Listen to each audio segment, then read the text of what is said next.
All righty.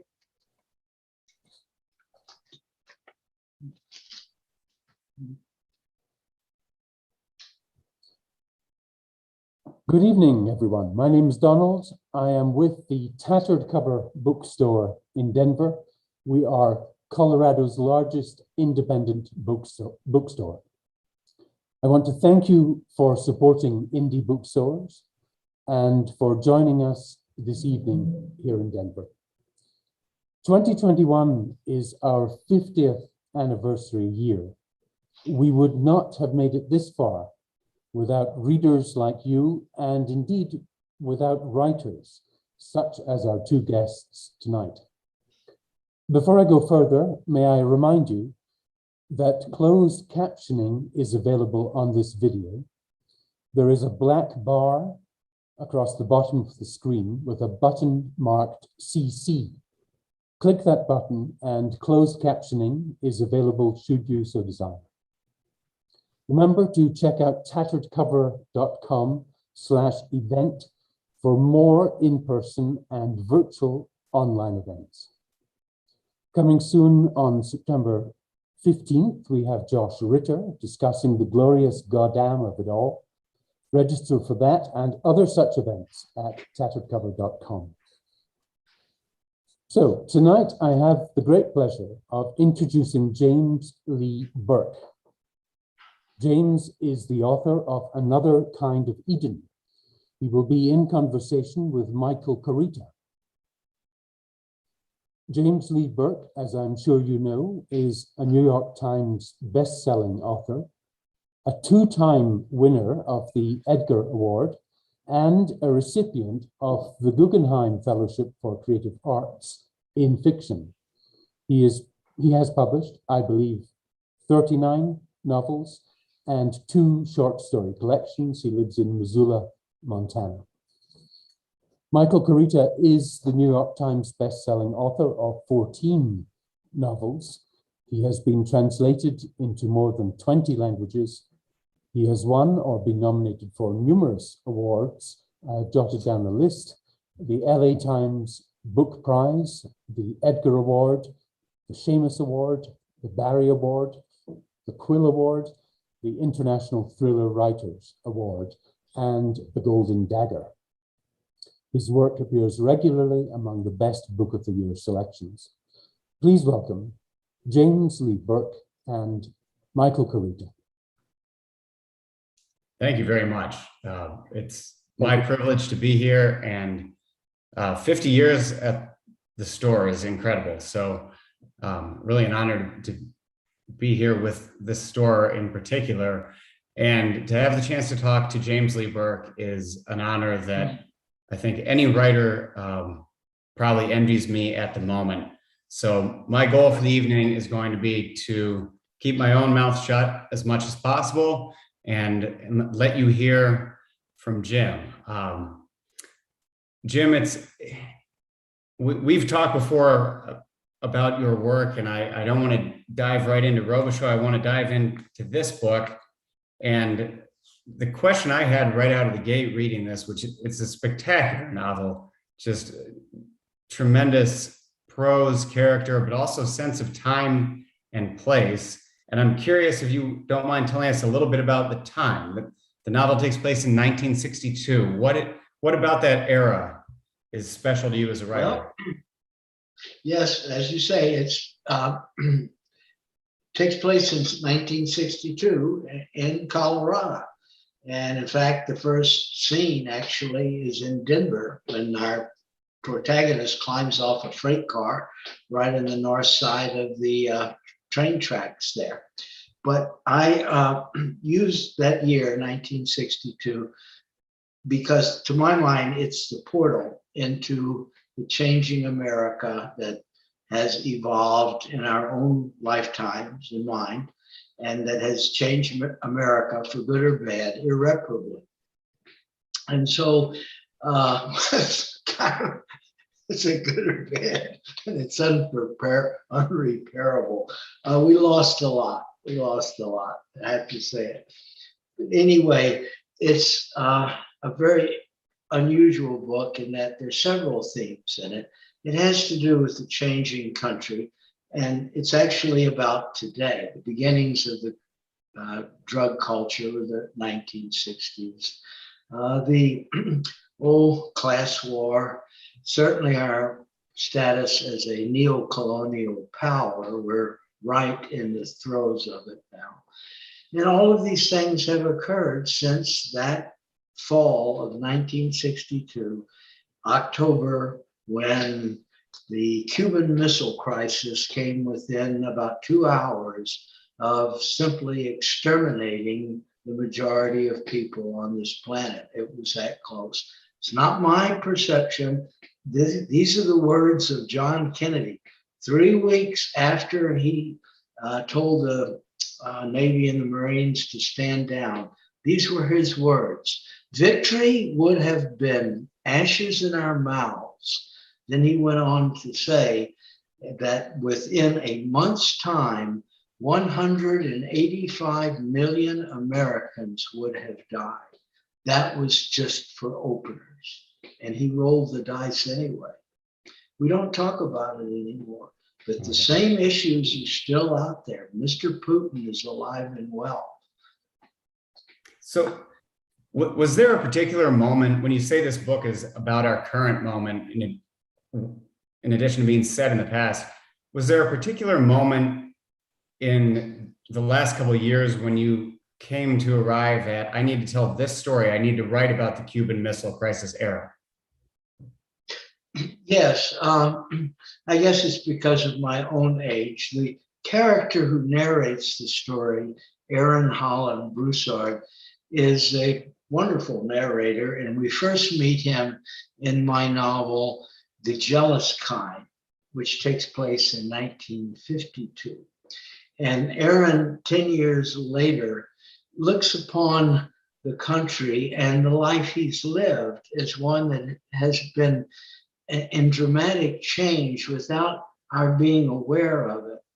And he belongs to a generation that has the characteristics of Janus, the Roman god for whom January is named. The Roman god who looked back at the past and forward to the future. But he says to the reader that it was a grand time to be around, but in all probability, his generation, mine, will be the last to know or to be aware of what we call traditional America. The country is changed forever. I know people often say, well, it's nostalgia. Every generation feels that way. They're dead wrong. This is not the same country. And as I say, for good or bad, I mean, we've improved in many ways, but we lost some things as well. In this case here, we go back to 1962 to the beginnings of the drug culture and the orphanaging of America's children. In about 1969 or 70, there was a book written, a nonfiction book titled, and this was after Kent State, when the National Guard fired into a college protest. The title of the book was Don't Shoot, We're Your Children. It's a pretty grim title, but that's the way it was back then. As you write about this era, I feel as if you have brought evil incarnate sort of out of the realm of the symbolic and onto the page as a very literal actor. And I was hoping you could talk about that approach a little bit. You got it, exactly. And that's what the book is about. The original title of the book was The Pillars of Heaven, because Aaron, our protagonist, is a educated man who's had a lot of trouble with the academic world, and he's on the drift, and he's become a migrant farm worker, and he hires on at a ranch or dairy farm and a produce farm down just outside of Trinidad, Colorado, that beautiful southern plateau. It's a gorgeous area. And he describes it as Edenic. And he thinks perhaps he has found Eden. And the people who own this huge ranch are just, to all appearances, very fine people who understand the egalitarian dream of people like Adams, John Adams, and Thomas Jefferson. But there's something amiss in that environment. The snake has found the fruit tree, and he works with these men. These are men of the soil, the men that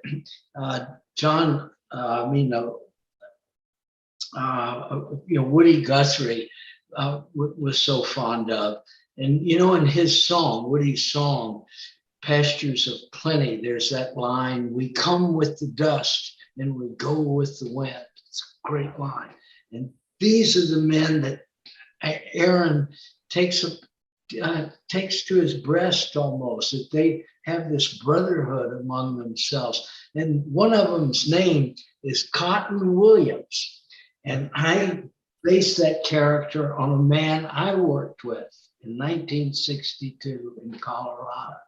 And he was a Ranger, U.S. Army paratrooper who went into Rome in 1943.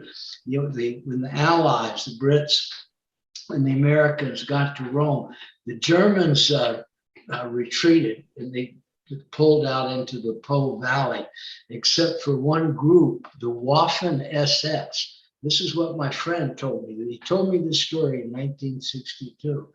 And he said, this is what happened. The Waffen SS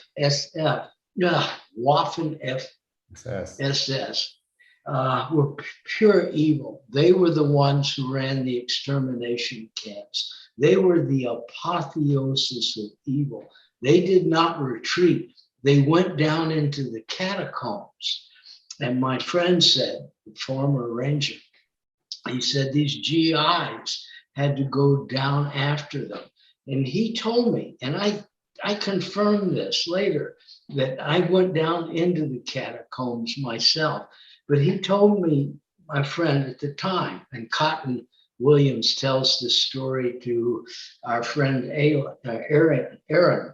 He said there are 3 levels of the catacombs. And down on the 3rd level, the water had seeped in there for 2,000 years. It was stagnant. The smell was terrible. But that's where those SS went. And they went in where I think there is a church. It's the tabernacle of the first martyr of Rome. Is it Saint? He was killed with arrows, you remember? He's the man that actually, anyway, I'm kind of losing the thread here. But the Germans got down on the 3rd level and they went all the way under Rome to a room that is underneath the obelisk in front of the Vatican. And this is where the firefight began. So here are all these GIs, 19, 20, 21 years old in there, farm boys, kids from the streets of Harlem or back of town, miserable places in the South. And he said these kids, most of them represented everything that was good and admirable. And here they are pitted against these men in the room where St. Paul and St. Peter were entombed in 2 coffins.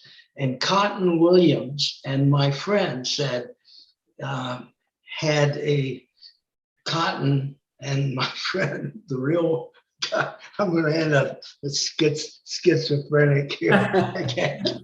Real world. We're following along. We know you give us the interpretation in the novel, so we'll be fine. Okay. You're the only one who has to worry about keeping it straight. This is Cotton Williams tells Aaron he had a grease gun, one that folds up that paratroopers carried during World War II. And he said, I killed every one of those bastards. He shot every one of them. Anyway, so what was going on? This struggle between evil and good down below the city of Rome, and everyone up here on top side is having a grand time. They don't have a clue what's going on. In the And that's literal what this catacombs. ultimately is about, because Aaron takes on the same burden. He's the light bearer. The story comes right out of the Arthurian legend. You write about from my perspective at least, there's an element of the nobility of work. And there's a layer to that is very authentic, but then there's also a layer that seems like a fiction or a dream. It's something hoped for that wasn't realized. I feel like Aaron as a character wants to do clean work with clean hands and find some redemption just in that. And then butting up against that, you have the forces of both economic power and then academia that are squeezing in the middle. And you mentioned you lived this in 1962. So would you mind telling us a little bit about where exactly you were as both a man and a writer? Where are you in your journey? Well, my journey is not important, but the characters. I think to your readers it is. I understand what you mean, but No, no, I sometimes get invited to the insomnia sufferers of America meetings. I'm the guest speaker. They're all gone in 2 minutes of my appearance. All right, fair enough. Then I'll rephrase the question. No. I'm not going to let you off the hook on this one. But can you tell me a little bit about why you work the union element in? Okay, but I was about to actually tell you what I was doing and maybe some things that occurred. I had a hand in. But this was the beginning, of course, of the founding of the United Farm Workers of America, Chavez's group. And of course, this had a dramatic effect on our culture throughout the Midwest and the West Coast and the vineyards. But also it added to the class war. But many years ago, when the first unions were founded, there was a strike at Ludlow, Colorado. It's only about 15 miles from Trinidad. And the miners were, well, I think it was made up of United Mine Workers and also maybe the IWW. But John Rockefeller was a big player in this, the suppression of that. He had a private army in a sense, did he not? Yeah, there was the Colorado militia and Rockefeller's goons, and they killed a lot of people. And one massacre took place in a cellar, and that cellar is still there today. And I think there were 8 children and 3 women down there, and they died of the smoke. The tent over the cellar burned, and all these people died down there. And when I first went down in that cellar, there was no monument. And Pearl, my wife, and I both had the same sensation. It's haunted. My skin, it was tingling when I went down there. You can feel a presence there, like they still are, their crime has not been dealt with. The crime, the criminality of the company it still was never taken. They were never taken to task, the company, for what they did. Molly Brown marched in with the miners, and her husband was one of the owners of that mine. You know, Molly Brown was heck on wheels.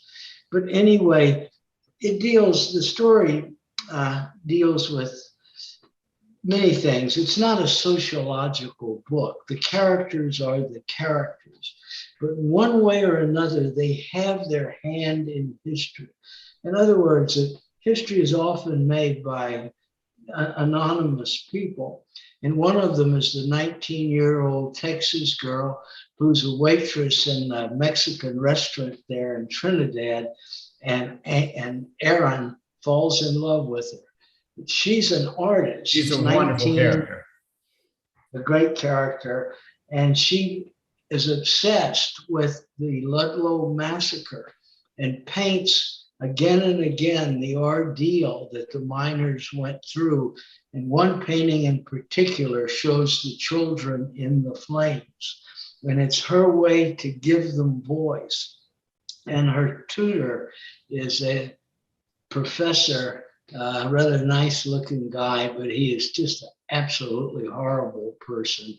And he has won her love and he's won her loyalty, but he's a manipulator. And when Aaron gets into the midst, then things start happening.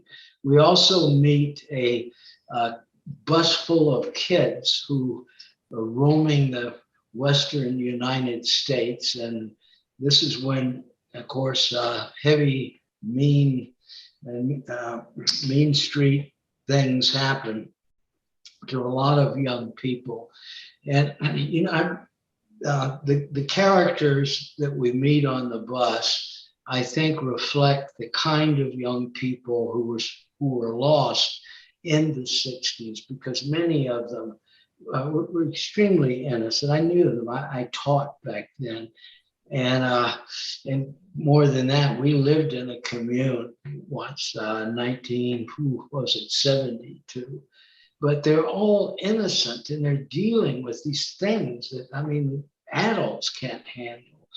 And of course, again, look, this is an interview with Charlie Manson. I never forgot this, what he said. He was asked how he got all of these girls to do his bidding. How did he take control of their lives? And he said, I would walk up to one of them that was seated on the curb and just say, when did your father throw you out? One sentence, and he had them. And so the echo to the Manson family is, that's intended. I mean, I've seen that mentioned in a few reviews. I wasn't sure whether or not you were intending to be that direct. And no, I'm not, though. It's not meant to be the Manson. Okay, I was using what Charlie Manson said. That, other words, this Manson was not the story. It was America that was the story. Because again, the book title, Don't Shoot We're Your Children, shows the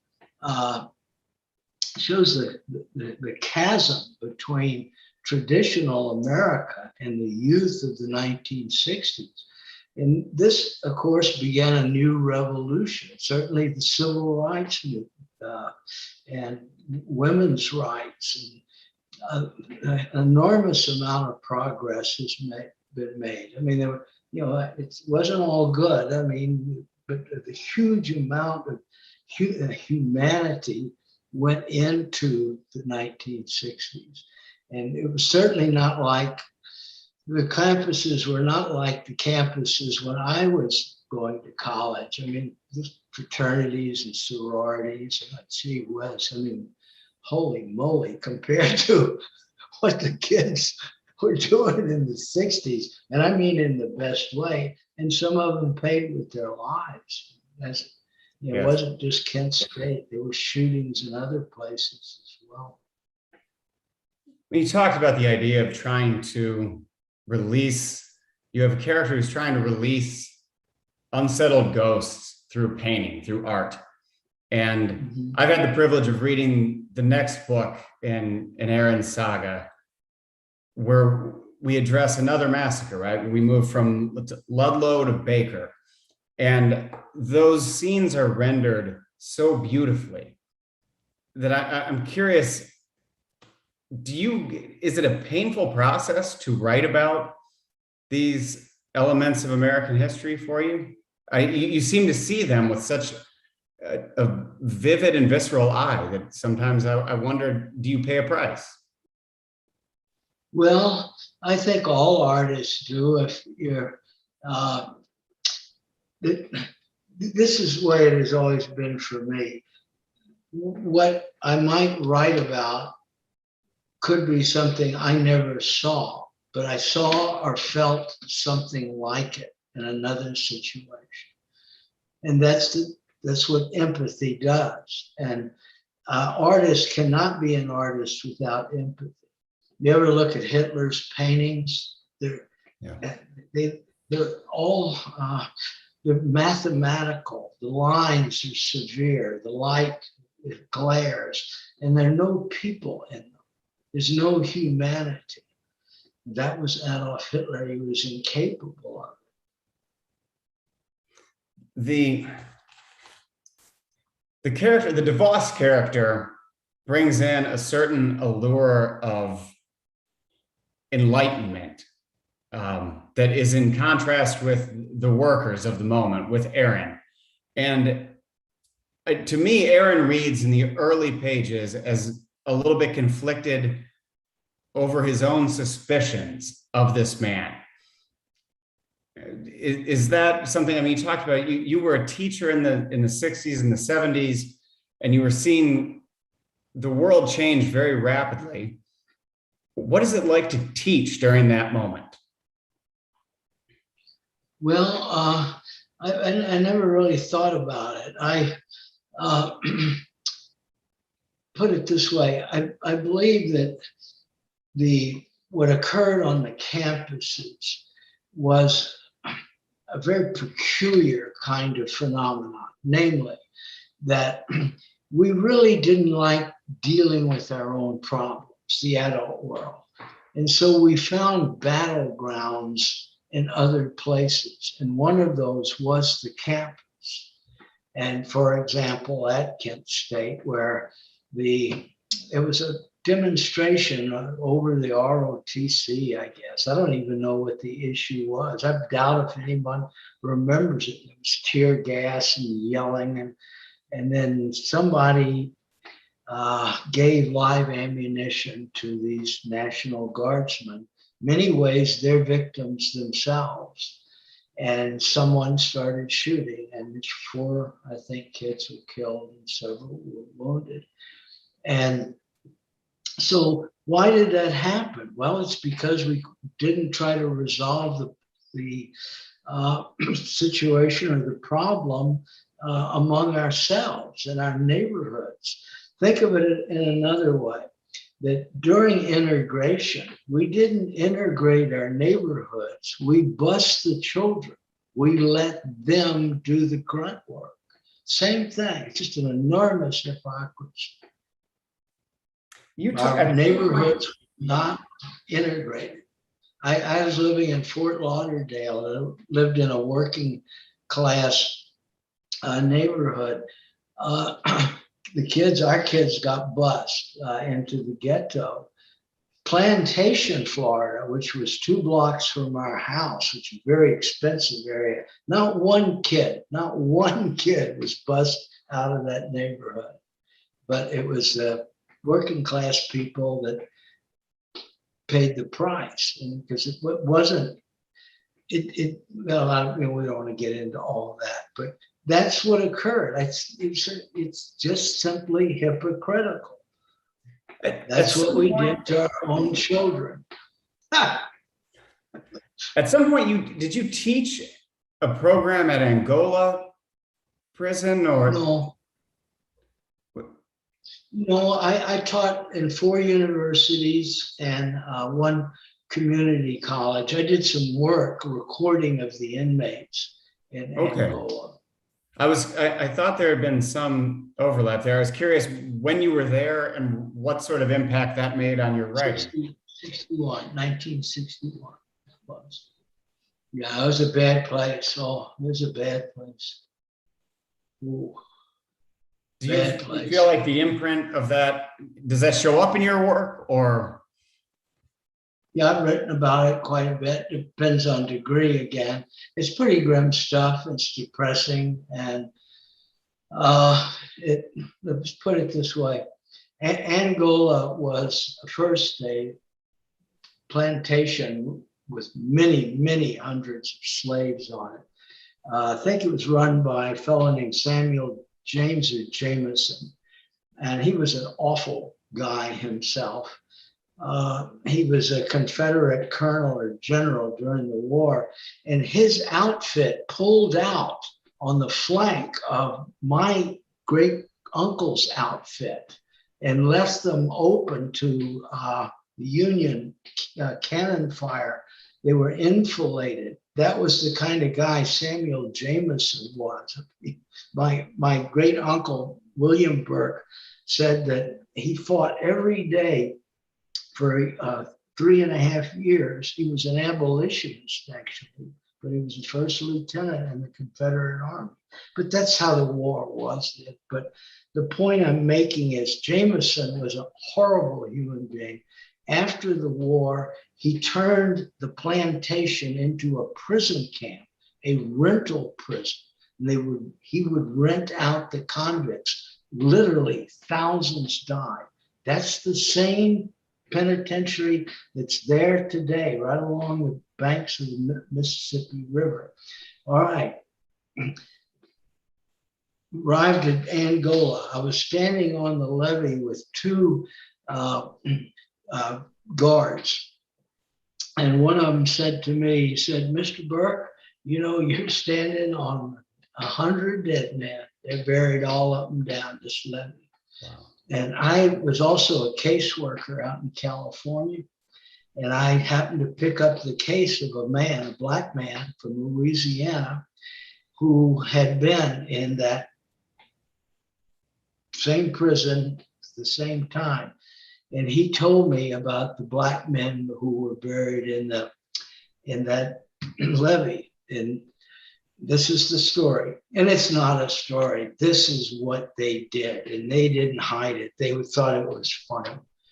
And they thought it was funny. And this black man had a run.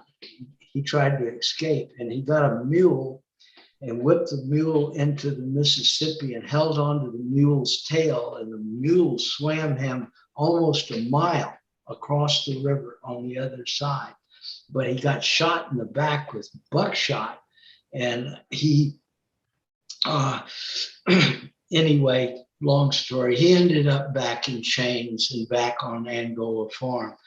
And there was a white doctor that took him back to the pen.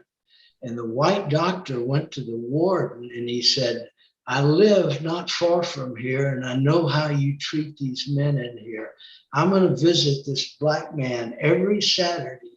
And if you take the Black Betty to him," that was a razor strop, he said, "I'm going to have your job." The black man was sent to the Red House gang. That was a work crew that could never walk. They had to run up and down the levee all day. They wore black stripes on their cotton jumpers, and their hats were painted bright red. And it was a punishment detail, in other words.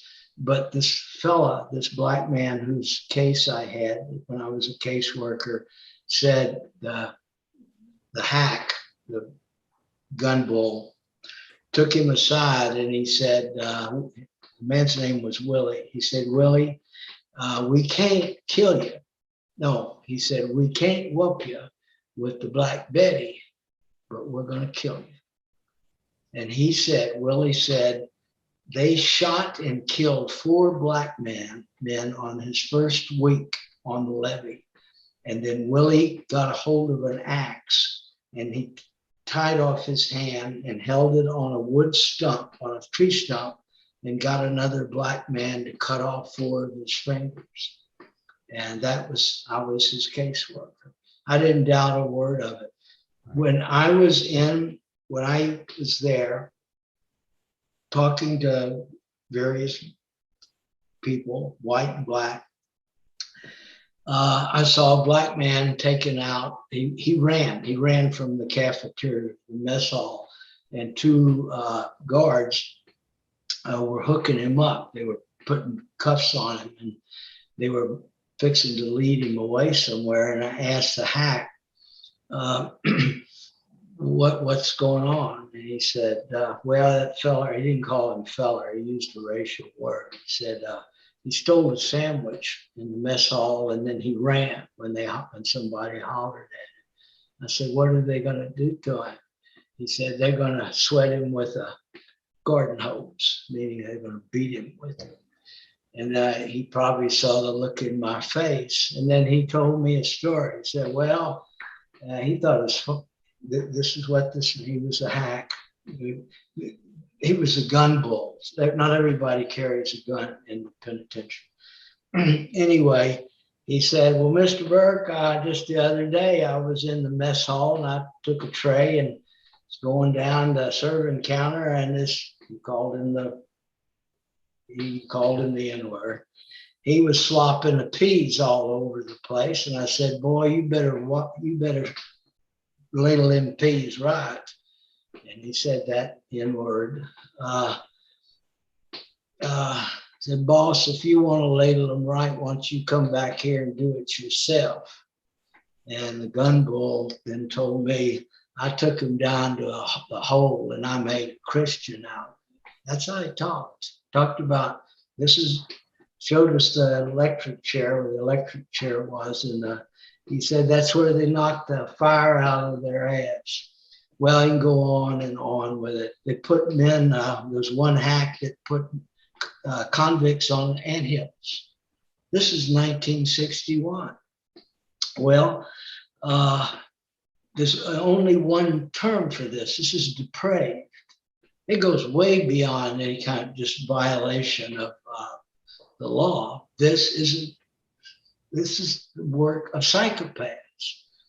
And of course, look, I live 10 miles from where a 14-year-old black kid was electrocuted for killing a white man. This was in St. Martinville, Louisiana, 1948. Might seem like a long time ago, but supposedly we live in a Judeo Christian civilization. But this 14-year-old boy killed a white man in St. Martinville. It may have been for self-protection. No one, that's cloudy. But he was 14 years old. He was sentenced to the electric chair. The electric chair was called Gruesome Gertie. And two men locked him down, buckled him down, but they were drunk. And they didn't kill him. They burned him terribly, but they didn't kill him. He was put in the hospital, and the lawyer, the court-appointed lawyer, who handled the little boy's, his name was Willie Francis, was the colored boy's name. The lawyer went to the governor, who was the man who wrote Oh, You Are My Sunshine. It was Jimmy Davis. He wrote, You Are My Sunshine. He refused clemency. And the boy was taken back after he was released from the hospital and electrocuted and killed the second time out. How do you explain anything like that? How do you explain it? You can't. All I can see is there's something terribly wrong in human beings, and it's passed on. It's the serpent or the reptile or whatever it is. It's something back there in the gene pool we haven't gotten rid of. You write while battling this absolute, you're using the perfect word, it's depravity. You also write with such beauty, and particularly while you're depicting the natural world, there's such beauty and a reverence for the opportunities we have.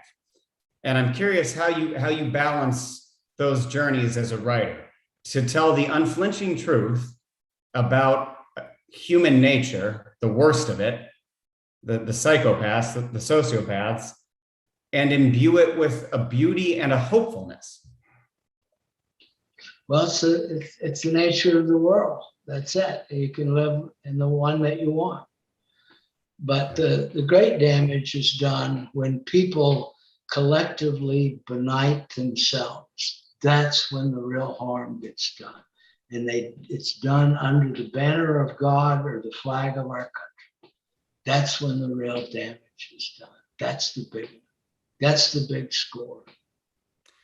Well, I want to thank you. I know we've got to take some questions from other people. I want to thank you for writing so beautifully and so bravely across the years and across these many books about just that topic, because you bring it home to us in a way that we feel in our hearts and that it lingers in our minds. And if you can achieve that, that's an enormous win for a lot of people. So I just want to thank you for that, Jim. Well, thank you, Michael. And thank you both for that wide-ranging discussion of the last half hour or so. I have a few questions here I'd like to come in with from some of our viewers. I want to start with a question from George, who says that in a story like this, so richly peopled with characters, how many existed in your imagination before you started writing, and how many came to you in the course of writing the tale? I'm sorry, I can't understand that. There's something wrong with the transmission. The question as I heard it, Jim, was how many of the characters in the novel occurred to you before you actually begin writing it, and how many come along while you're in the midst of the task? Well, it's the latter, and they take charge of things themselves, and every writer knows this. I think painter, actors, certainly. There's a character in us someplace. It's like possession. And you try to make that person do something, but then he fights back, and I just let him go. And but all of a sudden you're following them, right? That's correct. This is how my father used to put it. I remember I was asking something about the nature of art and science. And my father said, art and science are simply what God has already created. And what we call art and science is just the incremental awareness of that presence in our lives. And then he said that the artist is more witness than creator. That's very nice. When you're writing, James, are you thinking in terms of genre at all? There are a couple of questions here that surround that subject, and something that readers often ask about. But I wonder what part it plays in your imaginative process. Are you conscious of pursuing a particular genre? Am I conscious of pursuing a genre? Are you thinking about crime fiction or mystery or? Oh no. Once you have categorized yourself, it's time to resign. No, it's never think in a categorical fashion. No, no. It's a horrible thought. It's like impure thoughts. I just have to interject on that. One of the things I love about your work, the fearlessness of your willingness to incorporate what traditional publishing would say, this is a supernatural novel. And as a reader, I feel like, no, it's not. It's novel, period. But it does take a certain level of, I think, faith in your vision to go down that path. And it's something that a lot of writers struggle with. So to see you lead the way that in the fashion that you have means a lot. Yes, but you use the right term. You have to have faith in your talent, and far more people will discourage than will encourage you. And once an artist realizes that he does have that gift and that it was given to him for a reason, that he must make a contract with himself, never to lose it, never to abandon it, and you never quit. And a real artist understands that, because if he does not fulfill the gift or the reason, this votive thing that is for one reason or another attached to his life, that he will not be happy at doing anything else. His life will be miserable. I remember something, minister, a friend of mine said, he said that he sat by the bedside of many people on their deathbed. He said, people don't regret their sins. They regret the lives they didn't live. That's where the real remorse is. It's a great party. You gotta stay with the party. Just, but look at the big blue marble. What a place, what a playground. I know we hear this in politics, the unhappiness of people. And what's so unhappy about our country? My God, I'm gonna get me some of those old bumper stickers, love it or leave it. It's time to get them out. But leave it, go to Mars. Well, I think that's a good point for us to leave it tonight. We'll leave it or go to Mars. That's our closing line. Yeah, we'll keep our money on the big blue marble with its independent bookstores and great writers such as the two of you. It's been a pleasure and a delight to listen to you. I'm sorry I have to wind things up now, but there we have it. At this point in the evening, I often give our guests an opportunity to mention where our listeners and our viewers can find their work online, whether they use social media or what's the best place to find their books. So James, can I start with you? For people wanting to find out more about what you're writing, what you're about to write, where's the best place to get that news? I think sorry, if you go to jamesleeburke.com, you're probably going to find a gateway to anything and everything, right? Yeah, and it's one of the most neurotic places out there in cyberspace. No, I'm just kidding. Please we have a great club. jamesleeburke.com, and Aaron Mitchell runs it's not a fan club. It's just a club where people of goodwill can talk about art or whatever they want to talk about. We have a great following, about I think 80 or 90,000 people. Wow, that's a tremendous number. Yeah.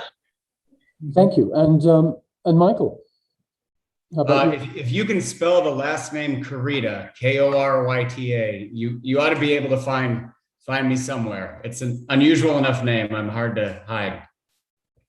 Great. Well, thank you, both of us, and thank you to all of our listeners for joining us tonight. I'm Donald from Tattered Cover Bookstore. You've been listening to James Lee Burke and Michael Koryta. You can order their books at tatteredcover.com. Thank you for reading.